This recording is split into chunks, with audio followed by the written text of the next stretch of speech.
Yo, what's going on, guys? And you guys know exactly what time it is.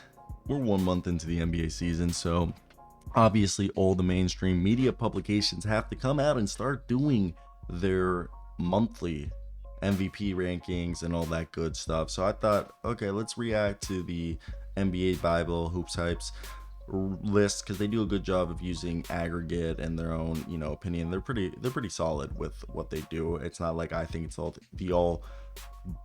I don't know if that's the right phrasing, but either way, like and subscribe. Right here I have this. Again, is a very tentative list right here. The honorable mentions are in no particular order. I really would say, like, yeah, I think the honorable mentions, no particular orders, those guys are just right outside the fray just because of like their team success, or because like I just think these guys are here. Jokic, of course. I think really this could be a Shea versus Jokic race, and maybe, I mean, Luka just got hurt, so Luka's, I feel like, gonna fall with that hand injury he just suffered. Joel Embiid, I'm a Kansas Jayhawk alumni, so I gotta give my Joel Embiid love right there. Even though I'm not even necessarily that big of a Joel Embiid fan, I gotta give credit. This team actually looks better this year without James Harden, and I think Joel Embiid's being let loose and being able to play his basketball, which is crazy to say that he just won MVP, and I'm saying that. So Jason Tatum is honestly on an MVP tear. He could arguably be higher on this list, and I just think, yeah, it's right now neck and neck between Jokic and Shea. I honestly think if the season were to end today, a lot of people would vote probably for Shea. I'm not kidding. I think Shea's got a lot of people in his corner, rightfully so. But what we're gonna do right here is go through the list and just react kind of about what the rankings are. They have 12 of them, and I think they did a pretty solid job. Maybe I'd move a couple people, but stay hydrated, guys, and let's get into this. Hit that like and subscribe button, and follow me on X and the rest of my social medias. Links in the description as always. So right here they have Steph Curry, who, of course, you got to have Steph Curry here. And going into this article, which I think today's November 26th, he's averaging 30 points, 5 rebounds, 4 assists, 43.7% from 3, ladies and gentlemen. And he right now ranks 7th in VORP and 6th in box plus minus score, while averaging nearly 30 points. And they've missed Curry the last 2 games, but I think this is great. Curry's always going to be in the top if he's playing Curry ball. So LeBron James, like Curry and LeBron, they're always going to be in the top 12. Like here, LeBron at like 38 years old, going against Father Time, 26 points, 8 rebounds, 7 assists, 1.5 steals, 58% from the field. You can't think this is going to stick around all around. He's 39 also, my apology. He's 38 now. He's turning 39, I guess. He's top 5 in basically all the good stats you want to have him in. And he's shooting 41.4% from 3, which is career best so far. So will it hang around? Will he be able to keep it like this for a full run? Will the Lakers be good enough? Will they have to, turn it all around? Questions there. And another guy, Kevin Durant, 31.5 points, 7 rebounds, 5.5 assists, 1.5 blocks, 52.2% from 3. He's basically been the only healthy guy on this Suns team. I mean, Devin Booker's missed some time, but he's come back. I mean, Beal's just yet to see a regular season minute really for them. And it's incredible what he's doing. He's been a one-man wrecking ball, and really this team would probably have not as much success or be able to be doing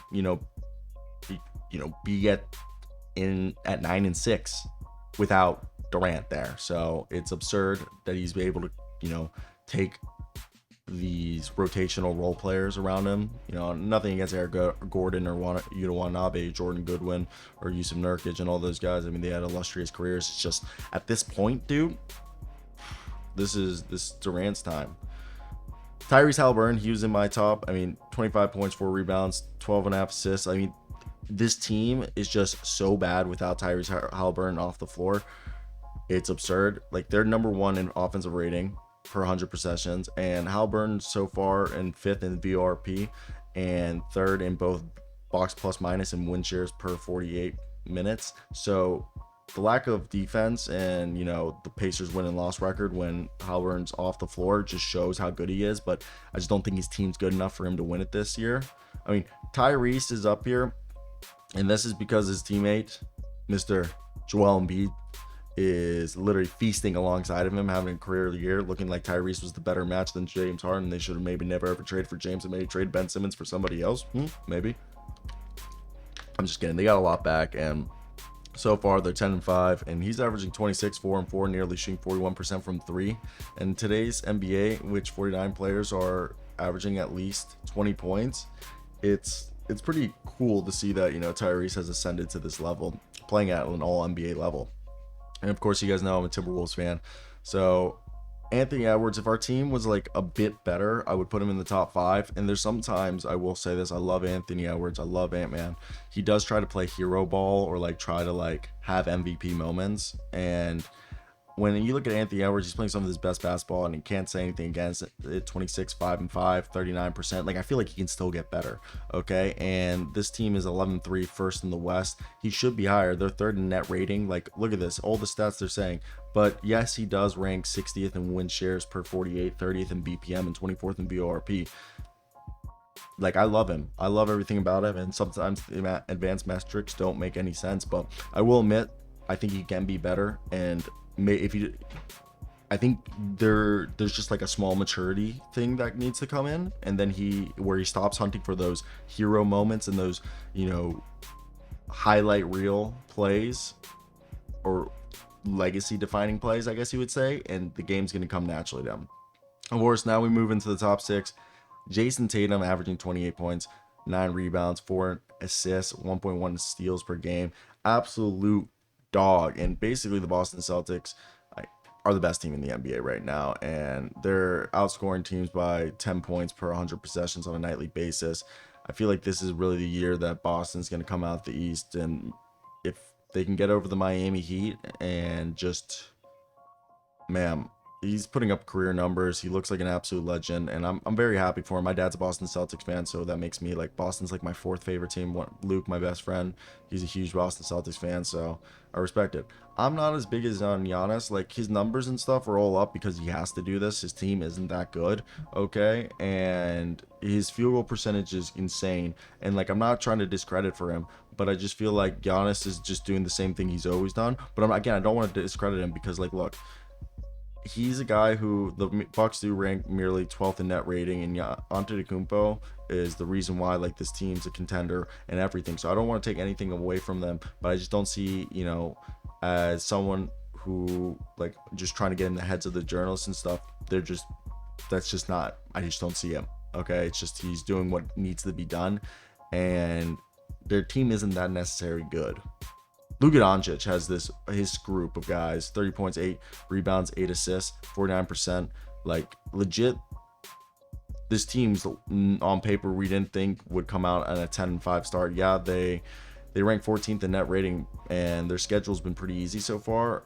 But Luka's been a big part of this, and the fit next to Kyrie has been phenomenal, and you can't say anything wrong about it.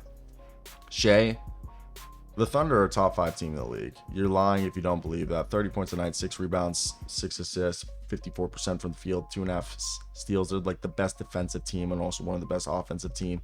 If you thought last year was a fluke, then you're wrong. You don't understand basketball. And Shea, he's there. Like, the Clippers lost the trade, guys. The Clippers have to win 2 championships at this point for me to believe that they won the Paul George trade.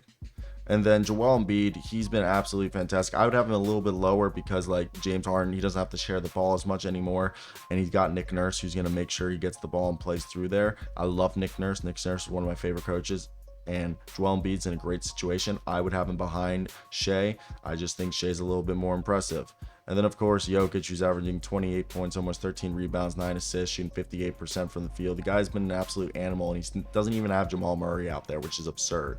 So it's kind of an incredible situation that's going on there. And that's where I want to hear your guys' thoughts. If you made it to the end of the video, hit that like and subscribe button, and go check out the rookie rankings video that we have coming out just today too as well, and the other stuff. I'm doing some other content. If you guys made it to the end of the video, follow me on X, Instagram, all my social medias, links in the description. Keep it out. Follow me on Snapchat.